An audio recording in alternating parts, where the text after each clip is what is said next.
Abra sua Bíblia em Marcos, capítulo 4, versículos 35 a 41. A palavra do Senhor nos diz assim: Naquele dia de tardinha, Jesus disse aos discípulos: Vamos para o outro lado do lago. E então eles deixaram o povo ali, subiram no barco em que Jesus estava e foram com ele. E outros barcos o acompanharam. De repente começou a soprar um vento muito forte, e as ondas arrebentavam com tanta força em cima do barco, que ele já estava ficando cheio de água. E Jesus estava dormindo na parte de trás do barco, com a cabeça numa almofada. E então os discípulos o acordaram e disseram: Mestre, nós vamos morrer, o Senhor não se importa com isso? E então ele se levantou, falou duro com o vento e disse ao lago: Silêncio, fique quieto. O vento parou e tudo ficou calmo. Aí ele perguntou: Por que é que vocês são assim, tão medrosos? Vocês ainda não têm fé? E os discípulos, cheios de medo, diziam uns aos outros: Que homem é este que manda até no vento e nas ondas? A palavra de Deus está nos ensinando. Nós começamos a estudar esse texto e aprendemos que esse episódio aconteceu logo depois de um sermão do Senhor Jesus, onde através de parábolas, Jesus falou a respeito do reino de Deus.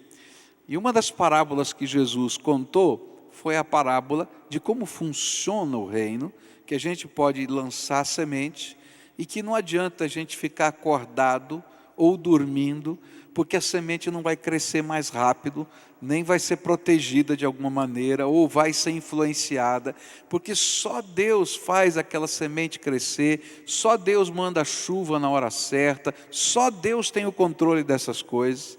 E o máximo que eu posso fazer é que quando o fruto está prontinho e maduro, é ir lá colher aquilo que Deus fez. Então eu semeio e colho, mas todo o processo pertence a Deus. E ainda que eles tenham ouvido isso, agora eles recebem uma ordem do Senhor Jesus: entra no barquinho, nós vamos para o outro lado, vamos continuar nosso trabalho aqui missionário.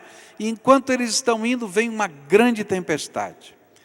E aí, no meio dessa tempestade, as lições que eles haviam aprendido a respeito do reino de Deus são colocadas em teste, em prova, na vida daqueles discípulos. É bem isso que Marcos deixa claro para a gente. Se você ler o contexto, você vai dizer: olha, é como se nós estivéssemos agora vivenciando se cremos ou não cremos naquilo que Jesus nos ensinou.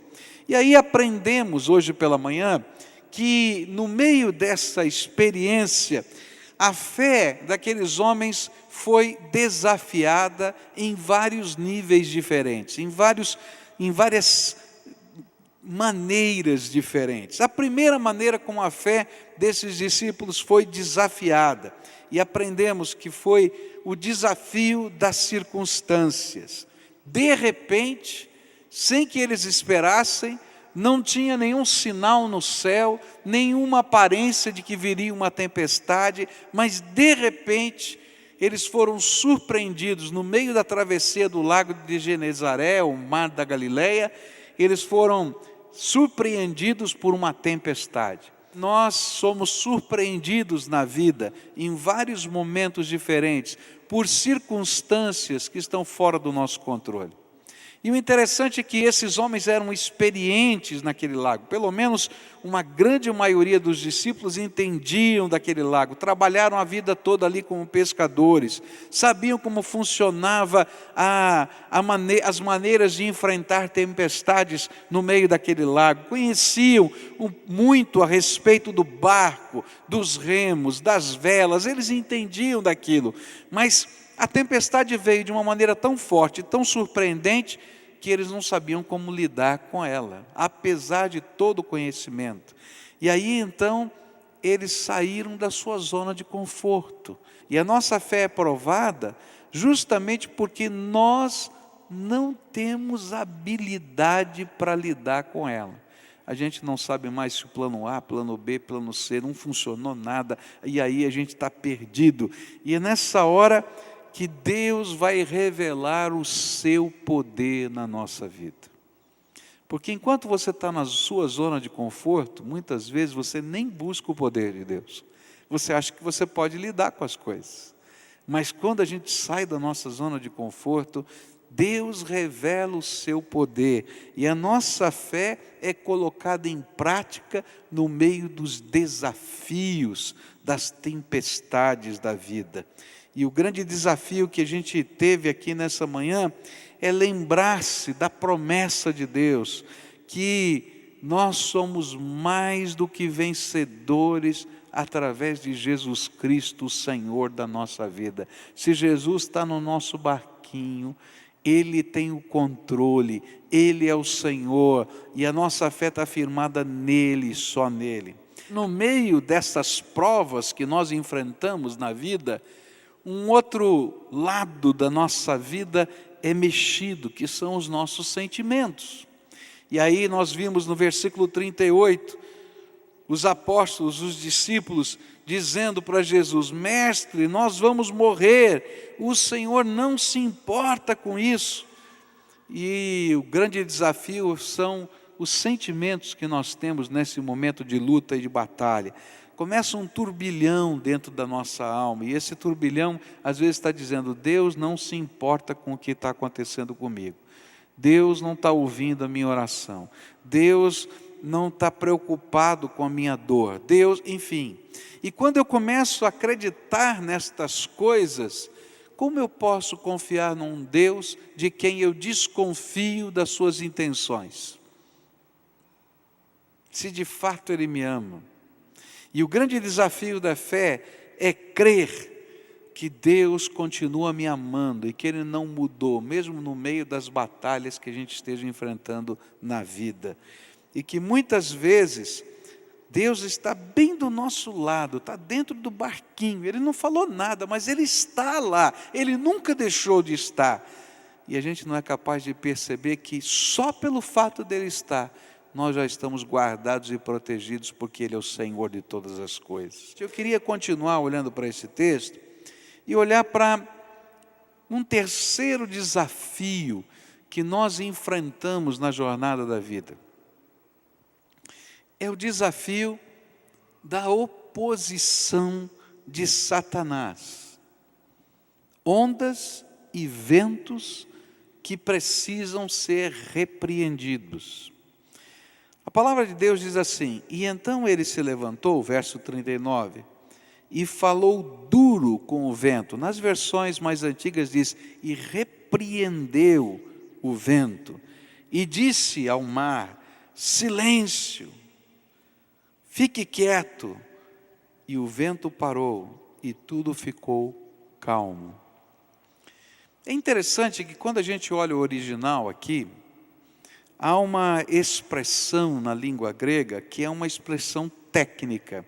Esse repreendeu o vento e o mar é uma palavra técnica que aparece em vários lugares diferentes do Novo Testamento, toda vez que há uma expulsão de demônios. Por isso, alguns comentaristas, não são todos, alguns comentaristas dizem que além da natureza naquela hora, havia algo mais acontecendo. E quando Jesus se levantou, Ele repreendeu o vento e o mar. Alguns comentaristas dizem que Ele estava indo para o outro lado do lago, onde haveria um grande enfrentamento. Se você continua lendo o Evangelho de Marcos, você vai encontrar que no capítulo 5, Ele vai se deparar com um homem possesso por demônios. Um homem que precisava de uma grande libertação, e uma região onde a palavra de Deus ainda não tinha entrado, porque não era uma região dos judeus, mas era da região de Decápolis, das 10 cidades, que eram cidades gentílicas do outro lado do lago, e que havia então algum tipo de opressão satânica acontecendo. Bem, eu não sei dizer se tudo isso é de fato assim, mas uma coisa eu sei: muitas vezes na nossa vida, na minha vida e na sua vida, nós vamos enfrentar desafios que representam batalhas espirituais dentro da nossa alma e dentro da nossa casa.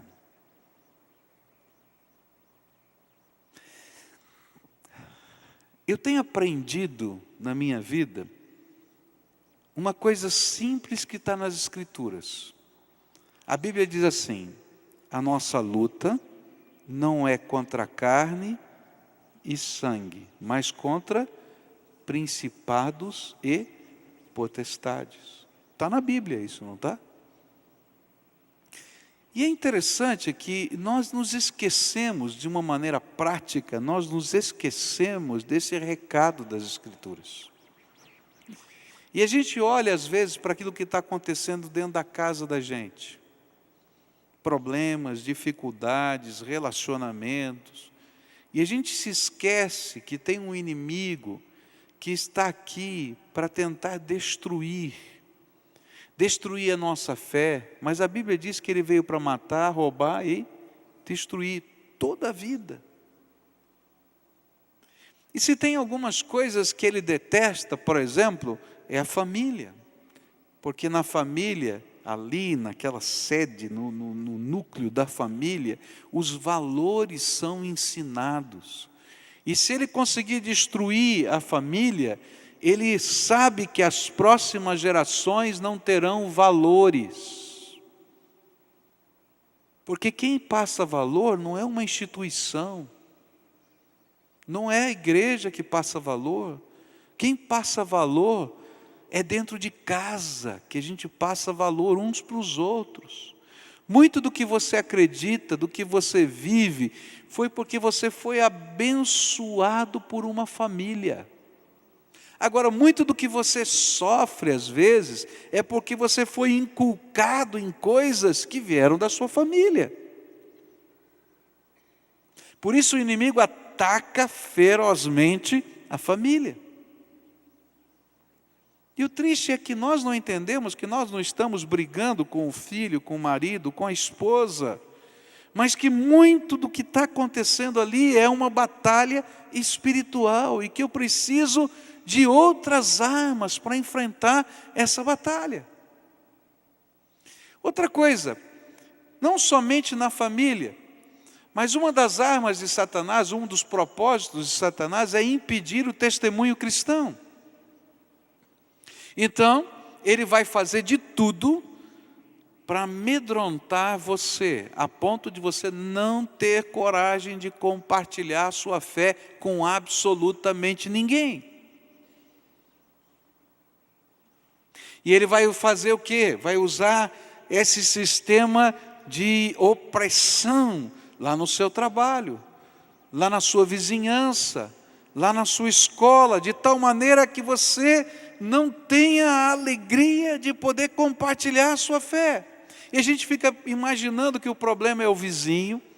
Uma irmãzinha veio me procurar e disse assim: olha, eu mudei para a minha casa, que eu estava esperando tanto, chegar lá na minha casa. Cheguei agora na minha casa, estou feliz porque a casa é nova.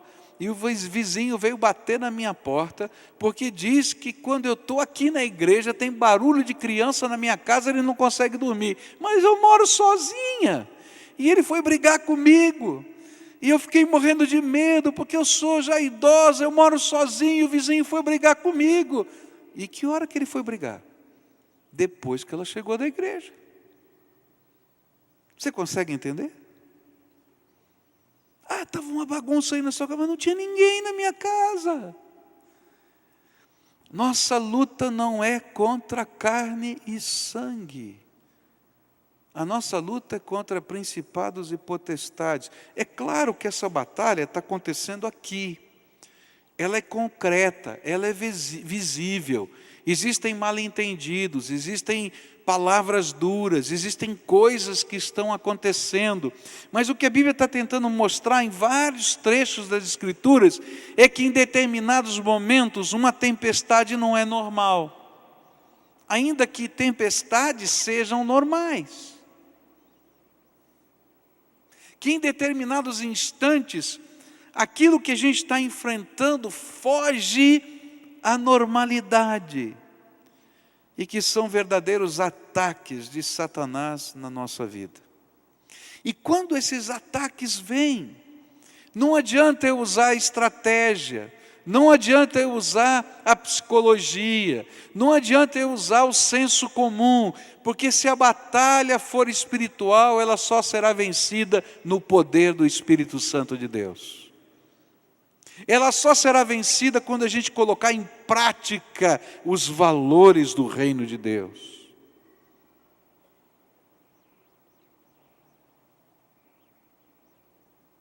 Eu conversava com um pastor que estava vivendo uma batalha muito intensa. E ele tomou algumas atitudes estranhas. Ele ficou tão bravo, ele é um advogado e é pastor, que ele moveu 8 ações na justiça contra colegas pastores.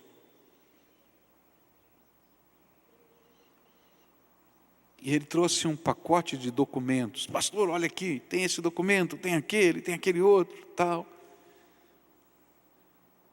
E estávamos, graças a Deus que eu não estava sozinho, tinha uns 10 ou 15 pastores conversando com ele. Passamos uma tarde ali conversando. E aí dissemos para ele, querido, não é assim no reino de Deus. Funciona lá fora, mas assim não funciona aqui dentro. Isso aqui não vai gerar ganho nenhum, o reino de Deus não vai ser abençoado. Não é assim que funciona. Mas o que eu faço? Você entrega os seus direitos. Como? De que jeito? Falei, do mesmo jeito que Jesus ensinou. Se alguém bater na tua face, você faz o quê? Chama a polícia. Dá um tiro na cara dele, é isso? Não, o que a gente faz? O que a Bíblia ensina? Dá outra face. O que Jesus está dizendo? Abra mão dos seus direitos. Se mandar caminhar 1 milha, você faz o quê? Anda 2. O que ele está dizendo? Abra mão dos seus direitos. Queridos, nas batalhas espirituais, eu tenho que usar as armas do Espírito. E as armas do Espírito são o poder de Deus, mas são os valores do reino de Deus que nós vamos vivenciá-los no nosso dia a dia. E a gente vai, dessa maneira, fazer o que a Bíblia ensina, amontoar brasas vivas sobre a consciência das pessoas. E não tem arma mais poderosa do que essa, do que quando a gente coloca graça, amor, misericórdia.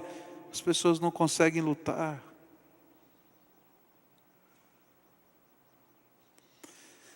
Você talvez esteja vivendo uma batalha espiritual. Jesus está no barquinho da tua vida. As ondas e o mar estão enfurecidas. Você tem clamado ao Senhor, Ele é o Senhor de todas as coisas. Talvez você tenha que repreender essas forças.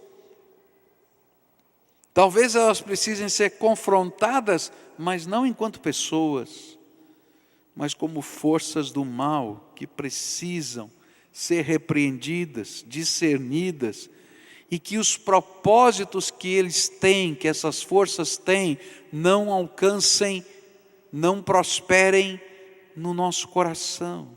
Sabe o que o inimigo quer? Nos fazer desistir de cumprir a vontade do nosso Senhor e de fazer aquilo que Ele nos mandou fazer.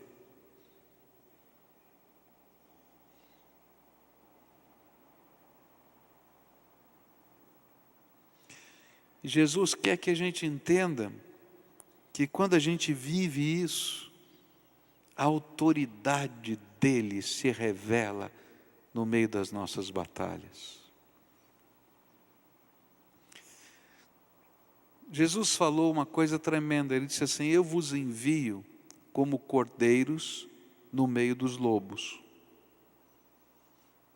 E quando eu penso nisso, eu fico pensando, mas é uma batalha injusta. Porque eu sempre que leio, sempre que estudo, sempre que vejo alguma coisa, lobo ganha de cordeiro. Não é verdade? Você já viu o cordeiro ganhar do lobo? E então como é que Jesus me manda como cordeiro no meio dos lobos? É porque sempre que o cordeiro vai, ele não vai sozinho, o pastor vai na frente. E quem luta com o lobo é o pastor. E ele já o venceu na cruz do Calvário. Agora, se você quer lutar com o lobo, como se fosse lobo, sendo ovelha, está perdido. Porque o máximo que você vai conseguir fazer é balir, mais nada. Nem rosnar você consegue. A menos que você seja lobo. Mas quando eu vou, sabendo que o pastor está indo na minha frente, eu posso abrir mão dos meus direitos, porque a vitória é do Senhor na minha vida. Ainda que, em alguns momentos, pareça que fomos derrotados. Isso você precisa entender. Quando Jesus morreu na cruz do Calvário, até o terceiro dia, a sua ressurreição, todo o inferno imaginava que tinha ganhado a guerra. Mas quando Jesus ressuscitou dentre os mortos, eles sabiam que tinham não perdido uma batalha, mas toda a guerra. E quando Jesus ascendeu aos céus, o diabo que andava passeando nas regiões celestiais, e Deus ainda tinha que ter paciência com ele, por minha causa e por sua causa, está lá no livro de Jó, ele passeava por lá, ia lá perturbar, foi expulso por Miguel e os seus anjos, e não pôde mais voltar. Porque o Redentor é o Senhor e Salvador da nossa vida, vitorioso. Eu não quero brigar com o lobo, eu quero ser ovelha na mão do pastor. E quando o pastor luta por nós, não há quem vença.